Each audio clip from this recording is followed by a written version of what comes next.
Maria Delgado stood at the iron gate of Hacienda San Gabriel, dust swirling around her worn boots as the afternoon sun beat down on the cracked adobe walls. The keys felt heavy in her calloused hands, not from weight, but from the burden they represented. Her uncle Ernesto had left her this ruin in the mountains of Oaxaca, Mexico, and everyone in the valley below thought he'd cursed her with it. "Mama, it looks like a ghost lives here," whispered her daughter Sophia, clutching her mother's skirt. The girl was 8, with dark eyes that had seen too much hardship for her age. "Ghosts don't pay rent, mija," Maria said, pushing the gate open. The hinges screamed. "But this place might if we can make something of it." Her brother-in-law Rodrigo had laughed when she'd announced her plan to restore the hacienda. "You? A cleaning woman with 2 children and no husband? That pile of stones will bury you, Maria. Sell it to Don Vega. He'll give you enough to rent something decent in town." But Maria had refused. Don Vega owned half the valley already, and his eyes were too eager when he spoke of San Gabriel. Something about his interest made her suspicious, made her want to hold on. The hacienda sprawled across 5 acres of scrubland, its central courtyard choked with mesquite and wild grass. The main house sagged under a tile roof that leaked in a dozen places. Wooden beams had rotted through, and sections of wall had collapsed into rubble. But the bones were strong, thick adobe, river stone foundations, and somewhere beneath the decay, the pride of colonial craftsmanship. Maria set her children to clearing the courtyard while she explored the interior. The air inside was cool and smelled of earth and time. Swallows had nested in the exposed rafters. Sunlight streamed through gaps in the ceiling, illuminating patterns of dust that swirled like memories. In what had once been the main hall, she found remnants of grandeur. A stone fireplace carved with Spanish crosses, floor tiles painted with faded geometric designs, and along one wall, a massive wooden cabinet built directly into the adobe. The cabinet's doors had swollen shut with humidity and age. She spent an hour prying them open with a crowbar. When they finally gave way, she found only shelves lined with rotted leather and the brittle remains of ledgers. But the back panel felt wrong, hollow when she knocked on it, lighter than solid wood should be. Maria worked the panel loose and discovered a narrow space behind it, barely wide enough for a man to squeeze through. Cold air breathed out from the darkness. Her hands trembled as she lit a candle and stepped inside. Chapter 1. The Hidden Archive. The passage led down steep stone steps into the earth. Maria descended carefully, holding the candle high. The walls were dressed stone, carefully fitted, far older than the hacienda above. At the bottom, the passage opened into a small chamber. The room was perhaps 3 meters square, its ceiling low enough that she had to duck, but what stopped her breath was what lined the walls. Wooden boxes stacked from floor to ceiling, and on a stone table in the center, leather satchels sealed with wax that still bore the stamp of the Spanish crown. Her heart hammered. She opened the nearest satchel with shaking fingers. Inside were documents, dozens of them, written in formal Spanish on parchment that crackled at her touch. She could make out enough to understand. These were colonial records, land grants, mining permits, and correspondence between officials of New Spain. One letter, dated 1701, made her blood run cold. The indigenous laborers continue to speak of the old Zapotec treasury hidden in the sacred hills. Captain Mendoza believes they guard knowledge of gold that predates our conquest. I have secured the land through marriage to the cacique's daughter, but the location remains concealed. Should I succeed, the crown's 5th will make us both wealthy men. Burn this letter. It was signed by Don Felipe de Alarcón, the man who had built Hacienda San Gabriel. Maria spent 3 hours in that chamber, reading by candlelight while her children called for her above. The documents told a story of obsession. Don Felipe had married into the local indigenous nobility, converted the hacienda into a base for treasure hunting, and spent decades interrogating elders, mapping caves, and searching the surrounding mountains for a legendary Zapotec cache of gold and jade that had supposedly been hidden before Cortés arrived. He never found it, but his records showed he'd come close. In 1718, he wrote of discovering a cave system in the hills, 3 kilometers north of the hacienda, where indigenous glyphs covered the walls. He'd been convinced the glyphs were a map, but he couldn't decipher them. His frustration bled through the pages. They mock me with their silence. The old woman died today, taking her secrets to the grave. The final document was his will, written in 1724. He left the hacienda to his mestizo son with a cryptic instruction. The answer lies beneath where the sun dies. Only blood of both worlds can read the stones. Maria climbed back up the passage as stars emerged in the evening sky. Her mind raced. She told no one what she'd found, not even her children. But that night, she studied her uncle Ernesto's old surveying maps of the property, and in the morning she walked north into the hills. The land rose in terraces of limestone and volcanic rock, covered in thorny brush and twisted oaks. She followed an ancient footpath that Ernesto had marked on his map as Camino Viejo, the old road. After an hour of climbing, she found it, a cliff face where the rock had been worked by human hands, and at its base a narrow opening half hidden by fallen boulders. Maria squeezed through. The cave beyond was large enough to stand in, and the walls, just as Don Felipe had written, were covered in glyphs. Not Spanish, not Aztec, but older, Zapotec. The symbols meant nothing to her, but their precision was beautiful. Spirals and stepped pyramids, jaguars and serpents, and what looked like a sun setting behind mountains. She traced the carvings with her fingers, feeling the groove of ancient chisels. And then she noticed something Don Felipe had missed. The glyphs weren't just decoration, they formed a pattern. The spirals always pointed left. The serpents always slithered toward a particular section of wall. Where the sun dies. West. Maria examined the western wall of the cave. The stone there looked different, slightly darker, as if smoke had stained it. She pushed and felt movement. Not much, but enough. The wall was a door. Chapter 2. Mockery and Threat. Maria returned to the hacienda with her secret burning inside her like fever. She needed tools, prying bars, chisels, lanterns, but she had no money. Her savings had gone to buying food and patching the worst leaks in the roof. She would have to work, save, and wait. But waiting became harder when Don Vega came calling. He arrived in a black SUV with tinted windows, his boots polished to mirrors despite the dust. He was a thick man in his 60s, with silver hair and the easy confidence of someone accustomed to getting what he wanted. Two men in suits flanked him, lawyers or bodyguards, Maria couldn't tell which.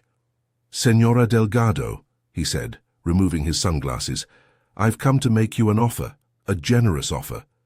They stood in the courtyard where Maria had been hauling broken tiles into a pile. Her son Diego, 12 years old and protective beyond his years, watched from the doorway. "I'm not interested in selling, Don Vega." His smile didn't waver. "You haven't heard my price. 200,000 pesos. Cash. Today. Enough to buy a house in town, send your children to good schools, start a real life. This is a real life. This is a ruin." He gestured at the crumbling walls. "You're a single mother breaking her back for nothing. Be reasonable." "I am being reasonable. The hacienda isn't for sale." His smile faded. "I'm trying to help you, Señora. This property has complications, debts, legal issues from your uncle's time. If you're not careful, you could lose everything to the courts. But if you sell to me now, those problems disappear." "What debts? What legal issues?"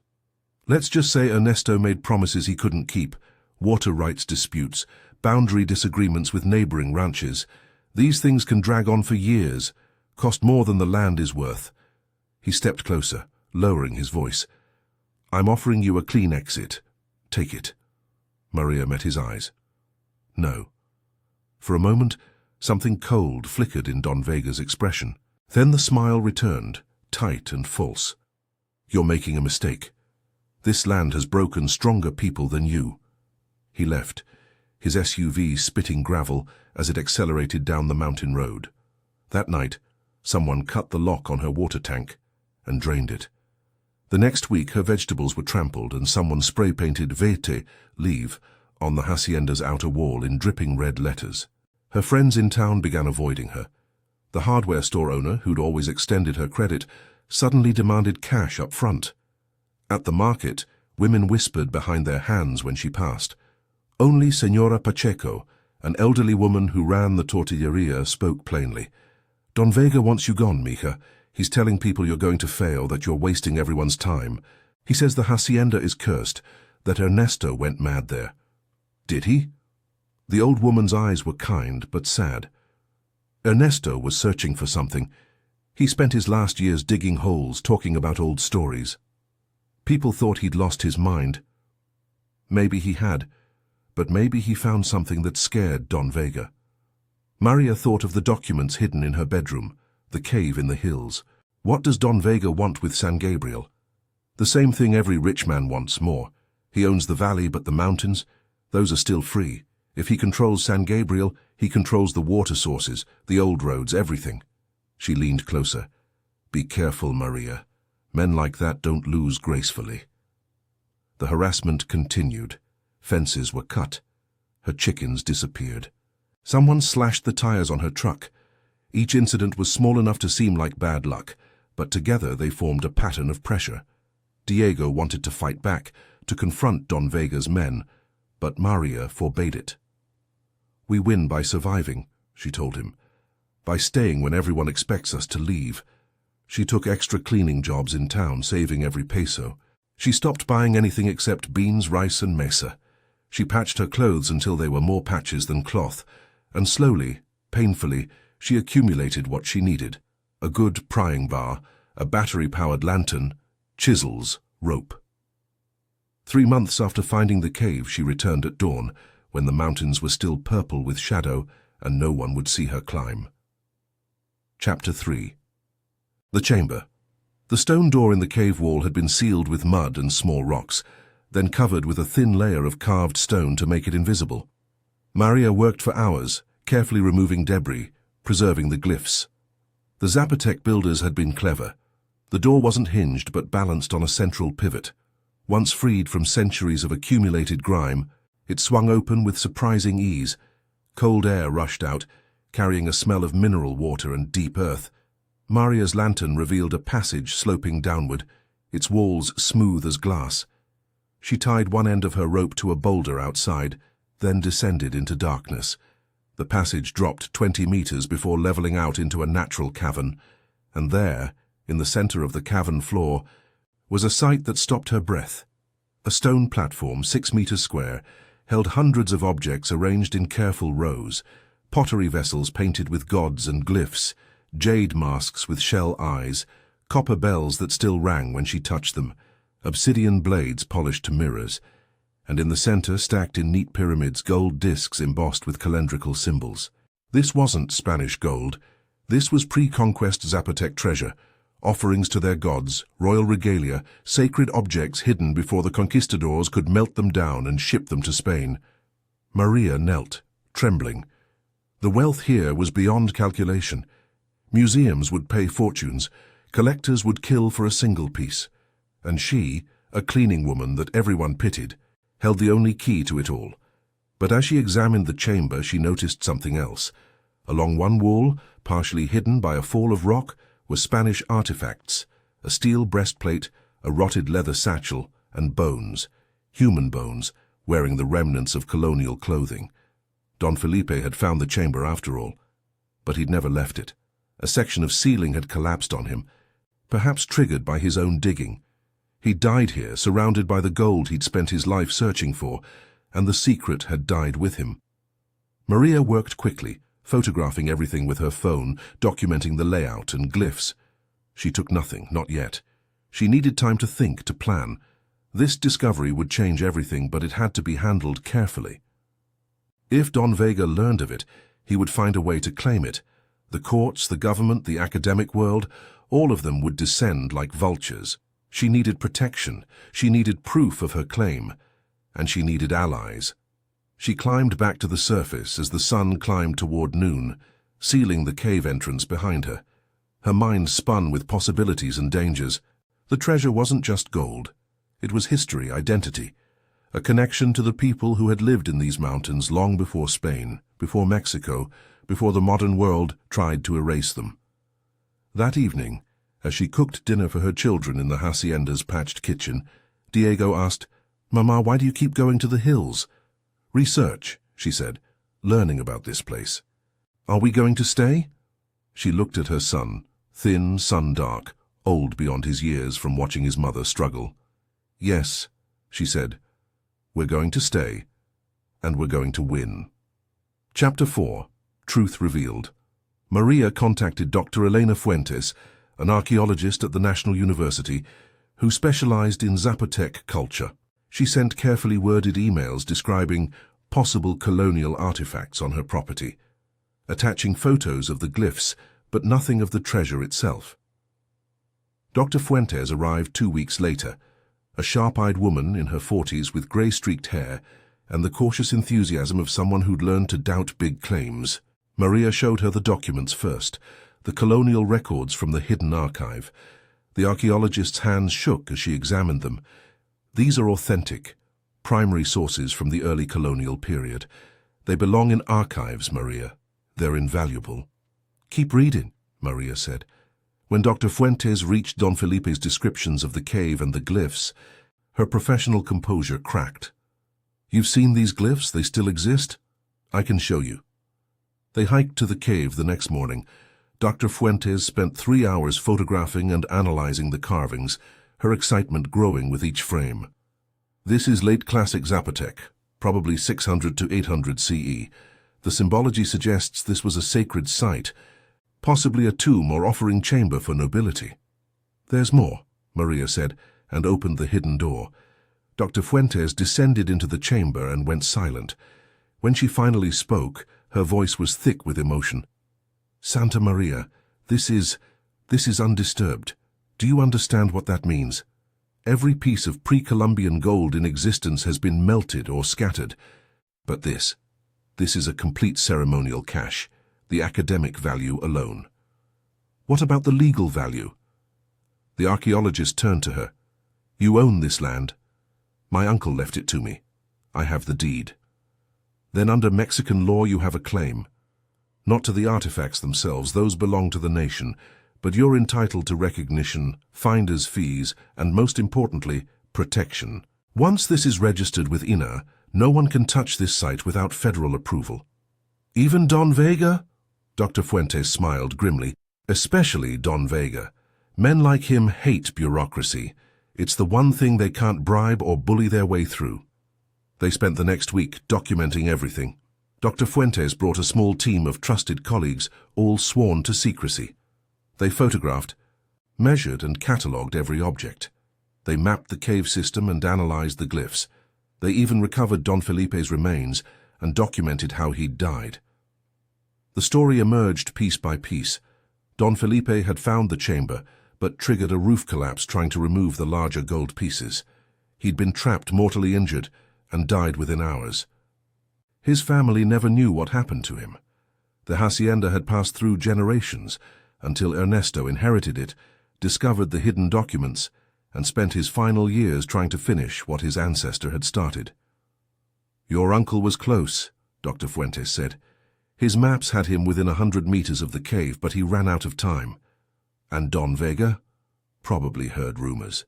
This region is full of stories about lost Zapotec gold. When Ernesto died and the hacienda went to you, Vega saw an opportunity to buy it cheap and search himself. He just didn't know how close Ernesto had gotten. On a Saturday morning, Dr. Fuentes held a press conference in Oaxaca City. She stood at a podium flanked by university officials and representatives from INAH, Mexico's National Institute of Anthropology and History. Behind her, a screen displayed photographs of the treasure chamber. 3 weeks ago, she began, we confirmed one of the most significant archaeological discoveries in modern Mexican history, a complete pre-Columbian Zapotec offering cache, undisturbed for over 12 centuries, has been found in the mountains of Oaxaca. The room erupted with questions. Flashbulbs popped. Reporters shouted over each other. Dr. Fuentes raised her hand for silence. The site was discovered by Señora Maria Delgado, owner of Hacienda San Gabriel. Her cooperation and respect for cultural patrimony have made this discovery possible. The artifacts will be studied, preserved and eventually displayed in Mexican museums. But the credit belongs to Señora Delgado and her late uncle, Ernesto Delgado, whose research laid the groundwork for this find. Maria sat in the front row, Sofia and Diego on either side of her. She wore her best dress, hands folded in her lap, trying not to tremble. Cameras turned toward her. Questions flew. She answered them simply, truthfully, without embellishment. Don Vega was not in attendance, but 2 days later, his lawyers filed suit claiming that Ernesto had owed him money, that water rights to San Gabriel were in dispute, that the land's boundaries were questionable. It was exactly what he'd threatened, a legal assault designed to tie Maria up in courts for years. Except now she had the federal government and academic institutions backing her. Aine's lawyers filed counter-motions. The university provided legal support, and the media, smelling a story about a powerful businessman trying to steal a poor woman's discovery, turned Don Vega into a villain. Within a month, he dropped all claims. 6 months later, Maria stood in the renovated main hall of Hacienda San Gabriel, watching as construction crews completed the final touches on what would become a regional museum and research center. Aina had provided funding. The state government had contributed. Tourism officials were already planning routes and guides. The Hacienda would house a permanent exhibition of replica artifacts. The originals would go to national museums, along with displays about Zapotec culture, colonial history, and the story of the discovery itself.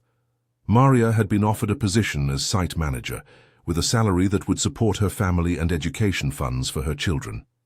Dr. Fuentes stood beside her, admiring the restored colonial architecture, blending with modern museum infrastructure. You could have demanded more, the archaeologist said. Some of those gold pieces were worth millions on the black market. They were never mine to sell, Maria replied. They belong to the people who made them, and to Mexico. I just found them. You did more than find them. You protected them. That took courage. Through the open doorway, Maria could see the mountains where the cave lay, now sealed and guarded. Its treasures safe for future generations. The sun was setting, painting the peaks in shades of amber and gold. Sofia ran up, excited. "Mama, they finished my room. Come see." Maria took her daughter's hand and followed her through halls that had once been ruins, but now rang with life and purpose. The hacienda that everyone thought would bury her had instead lifted her up, not because of gold, but because she'd chosen to preserve rather than plunder, to share rather than hoard. Outside, the evening wind carried the scent of rain. The valley below was green with summer growth. And on the horizon, where the sun died each evening behind the mountains, the old stones kept their secrets, except for those Maria Delgado had chosen to reveal.